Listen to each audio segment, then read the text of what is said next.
This is the Content Marketing Podcast, episode number 200, podcasting lessons learned from 200 episodes. Hello and welcome to the Content Marketing Podcast. This is the show where we help you grow your tribe and your bottom line through insanely good content. I'm your host, Rachel Parker of Resonance Content Marketing, and today is November 10th, 2016. Hello, or as we say in Texas, howdy, and thank you for joining us for today's episode of the Content Marketing Podcast. Just a reminder, this podcast is available on iTunes and Stitcher and SoundCloud, and now also Google Play Music. So if you like what you hear, please feel free to click on over and subscribe.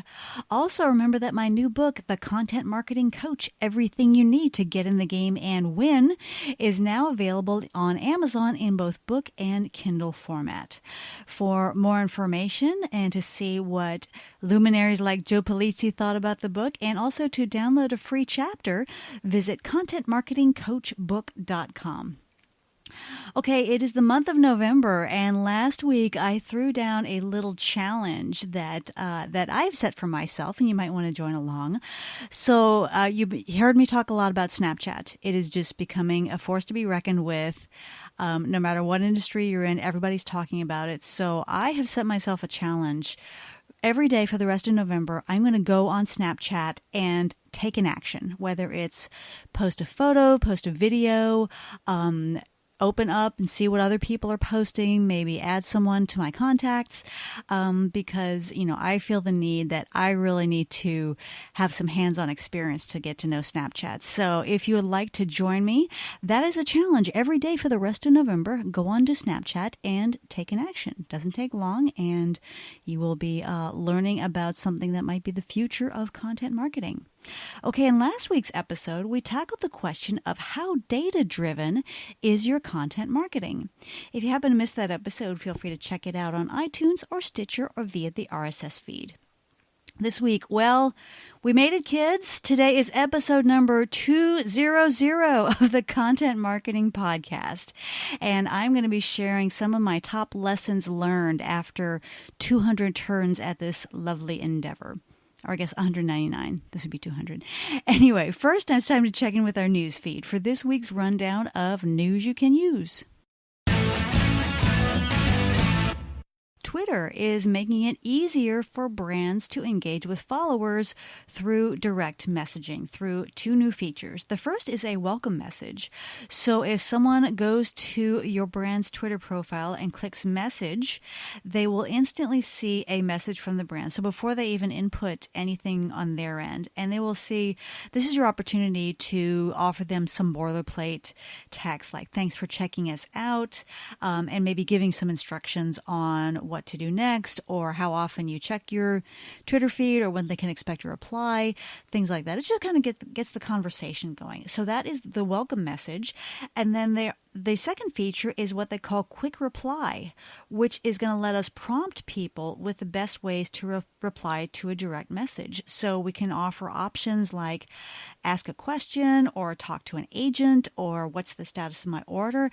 And those will appear as buttons at the top of the screen. So they can just tap one of those and it will automatically populate talk to an agent, or what's the status of my order. So two ways that Twitter is making it easier for brands to interface with customers and clients and prospects. Okay, some news out of YouTube. YouTube has rolled out 3 new comment features and is also beta testing a new moderation feature that will be rolling out in the coming months. So video publishers, that's us, the folks putting the videos out there, we can now pin comments. So if you have a video with a lot of comments, but one is really, really fantastic and you want to make sure people see it, you can now pin it to the top of your comments feed. And then we can also add hearts. So if someone posts a comment and don't necessarily want to reply, but just want to say, hey, appreciate it, thanks, then there is now a heart function on your YouTube comments. YouTube is also testing a new comment tool that allows you to hold potentially inappropriate comments for review. And I think YouTube is trying to clamp down on trolls and folks who are just out there to make trouble. So with this new feature, which is gradually rolling out in the next few months, if they flag a comment as potentially inappropriate, then that can go to you for review and you can either approve or reject it. So if you are interested in testing this upcoming feature, now let me clarify, quick reply, welcome message and quick reply are available now. I mean, I'm sorry, I'm getting my I'm getting my newsfeed items mixed up. The pinning comments and adding hearts is available now, but if you're interested in testing this new feature of holding inappropriate comments for review, you can apply online for early access. Now, the URL is way too long to give here, but I will include the link in the blog post for this episode so that you can check that out. Okay, our content hit of the week is a post called Manufacturing Marketers See Content Marketing Breakthrough. This is by content marketing luminary and friend of the show, Joe Polizzi, at the Content Marketing Institute blog. So he shares the results of CMI's report, Manufacturing Content Marketing, 2017 Benchmarks, Budgets, and Trends in North America. And the reason this post struck me is that manufacturing is just... I'm as open-minded as you can get, but it's not a sector that pops into mind when I think about content marketing. But it's a thing, as the kids like to say. So in last year's survey, Joe reminds us that fewer than 20% of marketers in this area said that their organization was effective at content marketing, but that is changing.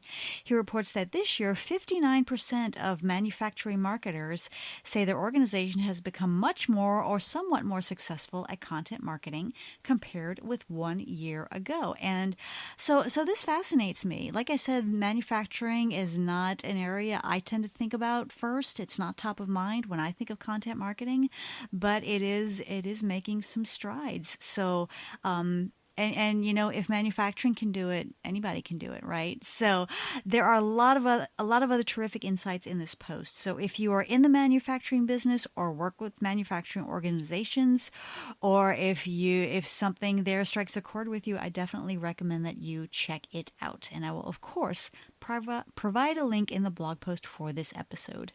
Okay, that's it for this week's update. If you stumble across something you think might be of interest to your fellow content marketers, please tweet it to me at Rach Parker so that we can share.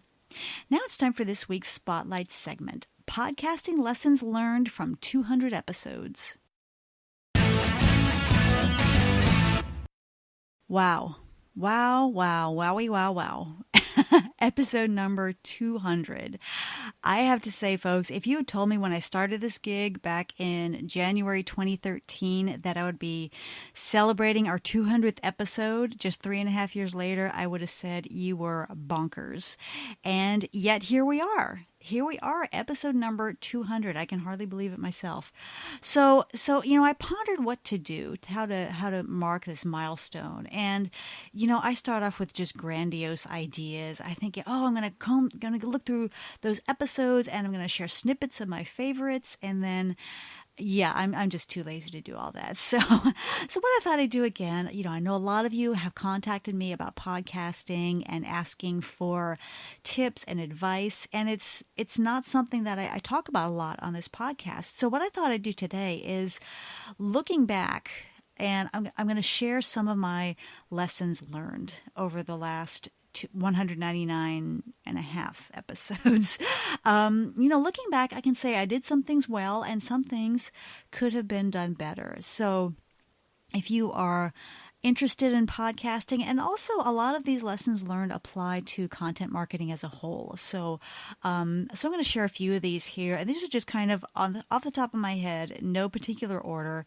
And I believe you'll get some gems of wisdom out of it. So the first lesson learned I want to share is establish your MO, but be flexible. So for example, some people say your podcast it's got to be either 100% you or 100% two of you or just all interviews. And that's a lot of bunk. Okay. I decided early on that kind of the standard run-of-the-mill podcast would be me talking about a topic, and then be open to bringing in interview guests as opportunities became available. And that has worked really, really well, because if I had chosen one format over another, number one, if it's just you all the time, then you miss the opportunity to bring in different voices. And also, when you interview someone, they bring their audience to your content. So it's kind of a double win. So if it's just you, you're missing out on that. And then on the flip side, if all you do is interviews, well, what happens when you run out of interesting people to talk to? And I've had conversations with podcasters who started off doing an interview-based podcast, and they said, Rachel, I just ran out of people to talk to, or people, someone would cancel on me at the last minute, and then what do I do? I'm not saying that's a bad format. I'm just saying make sure you understand the pros and cons before you choose a format. And as far as flexibility goes, I've been very open to changing things up and to adding things. So I added the tip of the week. I added the quote at the end. Eventually added the news feed because people were contacting me saying, hey, it's really hard to keep up with what's going on in content marketing. Can you give us a little news feed at the beginning of the podcast? And of course, I'm happy to do that because I'm selfish, and it helps me as well, right? So when I research those newsfeed segments, it's an opportunity to inform myself, and then of course to inform you. So that is lesson learned number one. Establish your MO, but be flexible. Lesson learned number two: beware of analysis paralysis. When you get into podcasting, and again, this applies to content marketing as a whole. There's a lot to learn. There is just a whole honkin' lot to learn. So when I first thought about having my own podcast, and this thought first started kind of germinating back in, I guess it was December 2012, I dove into everything. I read tons of blog posts. I downloaded ebooks. I even purchased a couple of training courses on podcasting, and all that was fantastic. I would not do it any differently. And I did it at the end of the year when business-wise things were kind of starting to wrap up. But I also discovered how easy it is to slip into analysis paralysis. To become so obsessed with learning absolutely everything there is to know that you never get started. And I've heard from podcasters who are struggling with this. They're like, every time I think I've got a handle on it, I hear about something else, or there's a new feature, or there's something else I need to know. So, by all means, learn what you need to learn. I'm a huge proponent of learning. I'm a lifelong learner. I swear, if I could go to school for the rest of my life, I think I'd be perfectly happy. But do know that there's always room for on-the-job training. And no one expects you to be perfect right out the gate. So learn what you need to learn to get started, and then give yourself permission to not do it perfectly, to learn as you go, and to keep learning about what you're doing, and then incorporate those learnings as you go along. So that is lesson learned number two: beware of analysis paralysis. Number three is do your research. So last lesson learned, I talked about actual learning about what you're doing, but with doing research, I would encourage you, whatever your topic is, find out which podcasts are most popular in that area and listen to them. That's the best way to get yourself ready and to figure out what you like, what you don't like, and whom you want to. We don't want to imitate anyone, but there may be some practices that you want to emulate in your podcasting journey. Ask any good author, and they will say, what do I need to do to become a great writer? The first thing they're going to tell you to do is read. Read. Podcasting is no different. If you want to be a great podcaster, listen to podcasts, listen to what other people are doing, listen to good ones, listen to bad ones, and really learn what is out there, what resonates with you, what you might want to borrow, and what you might come across some things that, wow, that works really well for them, but that's not really me. And that is all part of the research process. So that is lesson learned number three. Do your research. Number four, brand your podcast. So when we talk about branding, most people think about logos. It's funny, whenever I'm at a marketing conference and I see a presentation about branding, it's like, oh, great, another hour presentation on logos and colors. snore. But no, it's a wonderful, fascinating field. But branding is so much more than logos and colors and fonts, especially when we're talking about an audio resource. So think about what is your tone and your style. What can people expect when they tune into your podcast? Now, for me, people know they're going to get, number one, a little Gen X snark, because I am Gen X through and through, and they're going to get a little Texas sass along the way. I'm always joking. You know, when my twang comes out, I'm fixing to get feisty. That's what people know about me, and that's just me. That's not pretense that I'm putting on for this podcast. That is just me. That's part of the brand of this podcast. So. Now, for my case, I am definitely the face of resonance content marketing. For a larger organization, it's a little bit more of a conversation that needs to take place behind how we're going to brand this podcast. So really spend some time, brainstorm with your team. Again, look at what other podcasts are doing, decide what the brand of your podcast is going to be and what people are going to expect when they tune in. Okay, I lost count here, so it's 1, 2, 3. Okay, so that was number 4. Lesson learned number 5 is, and this is something that I learned maybe about a year into podcasting, interject some personality, but stay on topic. And there is a fine line. You know, people want to know you. They want to hear about what you're into, about what your hobbies. They want you to share a little bit of yourself. But it's important that you stay on topic, that you don't get into too much of a detour with the other stuff. Now, everybody who knows me knows my dogs. Okay, we have 3 dogs. They are the residence interns. And yes, I do talk about them and I share with them on the podcast. And if you've been listening long enough, you probably heard the occasional puppy kerfuffle in the background where I have to stop and start all over again. But, you know, occasionally I'll get to talking about my dogs and I will let those discussions take up a little bit too much time. And you all have let me know about that. You have let me know when it's like, okay, enough about the dogs, Rachel. Let's stay on topic here. And I so appreciate that because that helps me to do a better job at serving you. And like I said, it's a fine line. We want to share some of ourselves, but we want to stay on topic. So, and that's probably not something you're going to get the perfect ratio just starting out. It's a feel, it's listening to your feedback, and it's using what you learn as you go along. So I have totally lost track, so I'm going to stop numbering these. Next lesson learned is start an idea bank. So you may have, if you are a content creator, you may have noticed that the worst time to come up with good ideas for content is when you're sitting down trying to come up with ideas for good content. Am I right? You sit down, you say, okay, I'm going to schedule out content for the rest of the month. I'm going to create a huge bank of ideas, and you sit down with pen and paper and nothing.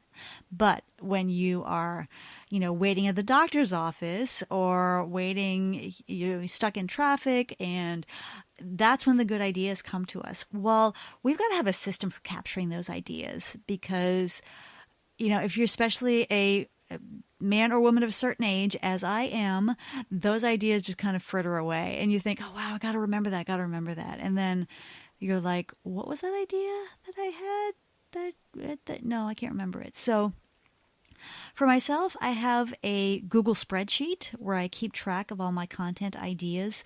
There's also Evernote. Evernote is wonderful because you can make voice memos. So let's say you're stuck in traffic and you want to capture an idea, you can open Evernote, just tap the little microphone and just speak out your idea. So that's not, it's not something you're trying to type as you're sitting behind the wheel, even if you are stopped. So, whether you use the voice recorder on your phone or whatever system works for you, have a system for capturing ideas and make sure you go back to it when you are trying to fill out that editorial calendar. But it definitely helps to have an idea bank. Next lesson learned, learn and perfect the art of interviewing. When I first started interviewing people for my podcast, I said, oh, no big deal. I'll slap together some questions and, we'll have a conversation. But what I've learned is the secret to a great interview is prepare, prepare, prepare. If you're interviewing someone who has written a book, read the book, okay? Read the book. If you're interviewing a podcaster, listen to their podcast. If you're interviewing someone about a video series, then watch the video series and really come up with questions beyond the obvious. Well, how did you come up with that idea? Well, anybody can answer that, but how do you balance this idea with the possibility that it could give people the wrong idea about your brand or something like that, something insightful that is not going to be out there everywhere this person is talking. So, I remember the first time I interviewed Joe Pulizzi about one of his books. We got done with the interview and we stopped the recording. I said, "Oh, thanks, Joe. That was great." He said, "Wow, you really did read the book." I said, "Yes, I did. Absolutely." But, that preparation and that thoughtfulness is going to make a better interview, and your interviewees are going to appreciate it all the more because that really gives them a chance to shine, and they're going to remember that, and they're going to be much more likely to want to come back. One side note about the art of interviewing: if your interviewee demands you buy something from them before they agree to an interview, walk away. Walk away, say thank you very much, God bless you in your journeys, and walk away. And I won't go into the story, but it involves an interviewee of mine whose last name rhymes with Schmanerchuk. That's all I'm going to say. Okay, next lesson learned is engage with your audience. So make sure you are keeping up with your Twitter feed, with messages you might be getting on LinkedIn, and have conversations with those folks. Talk to them, answer their questions, obviously, but if they have a comment, or if I get a tweet saying, "Hey, I love your podcast," I'll always respond with, "Thank you so much. Happy to hear you enjoyed it. By the way, if you have any ideas, I would love to hear them. Let me know." And sometimes people have popped up with ideas. So, and that's part of the whole community building that happens around a podcast and really around any successful content marketing activity. People want to engage with you. People want to give you suggestions. They want to ask you questions. They want to become an active part of that community. So embrace that and embrace that community aspect and really engage with your audience at every opportunity. Okay, my final lesson learned is very simply stick with it. Podcasting takes time and effort. It takes preparation, it takes strategy, and it takes time and effort. And there is no way around that. And if you try to short shrift it, then you're not going to get the results you're looking for. And I got to tell you folks, I have been working with projects for my clients that have kept me book solid from 6 a.m. to 2 a.m. on any given day. And I remember being in the middle of that project thinking, there's no way I'm going to be able to do a podcast. But somehow I managed to make it happen. And even if that meant coming up to my little studio at midnight and recording a podcast. And I'm not saying that to glorify myself in any way. I'm just here to say it is possible. Whatever happens to be going on with your team, with your organization, consistency is possible no matter what else is going on. If you are committed to your role as a podcaster and to your content and to serving your audience, trust me, you will find a way to make it happen. So stick with it. Okay, those are my lessons learned. I lost count about halfway through, maybe about 8, 9, 10, something like that. I'm from Louisiana. My math's not so good. Okay, so those are my lessons learned from the last 199 and a half turns behind this microphone. And if you are an aspiring podcaster and have some questions for me, or if there's any way I can support you, please do let me know. Or if you have any questions, or if you want to add to the conversation, if you're a podcaster and want to share your lessons learned. I know my friend Orlando has a wonderful podcast. So, and I know a lot of you other folks have your podcasts. So if you want to contribute your lessons learned, I would love to hear from you. And the best way to reach me is through the website, resonancecontent.com, or you can always tweet me at @Rach Parker. Now it's time for our content marketing tip of the week. For this week's tip, I want to talk about the technical side of podcasting. If you are holding back from starting a podcast because you don't have the technical expertise and no one on your team knows anything about audio and nobody's interested in learning, don't let that hold you back because help is available. There are folks out there who can do all that post-production work for you. All you need to do is record the speaking portion of your podcast and you upload your MP3 files and they will do all the rest. They will add the music. They will, they will do all that wonderful techie audio stuff to make it sound really professional. And if you'd like a recommendation, I do want to make mention of a friend of this podcast who has been around for quite a while. I think we first made contact a couple of years ago, and we'll tweet back and forth periodically. But that is Chris Wright of Wright Media. Chris has been doing this for many, many years and has many satisfied clients. And like I said, it's just upload your MP3 files, and Chris will do his magic, and you'll get a wonderful professional sounding podcast. So I'm going to share with you his website. It is wrightmedia.com, and that's WRIGHT-media.